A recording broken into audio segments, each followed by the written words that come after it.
Mga ka-alpha, ito yung dahilan kaya maraming nahuhuli sa stoplight. Dahil sa stoplight na walang bilang. Ito, pagmasdan nyo, tingnan nyo kung ano yung violation na makikita nyo. Tapos papaliwanag ko.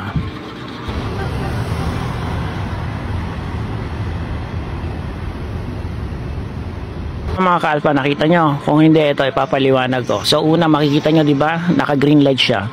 Ang problema kasi sa traffic light na walang bilang, ang nangyayari kasi, hindi natin alam kung kailan tayo titigil o magbabagal. Kasi hindi natin alam kung kailan papasok yung dilaw.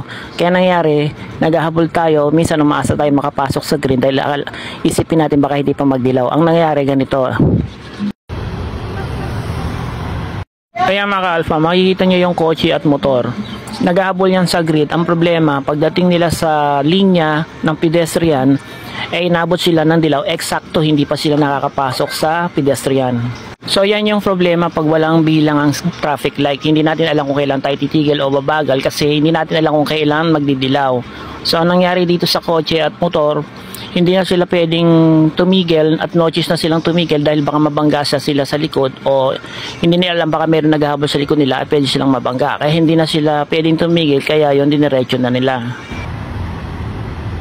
Mangyayari pag may bantay na traffic enforcer yan, violation na yan kasi tumasok na sila ng dilaw na ilaw sa yellow box. Kaya yan, pagka may traffic enforcer dyan at lalo na kung buhaya, huli yan. Kaya magiging violation nila dyan ay beating the red light. So makikita nyo diba, nag red light nasa gitna na sila ng yellow box.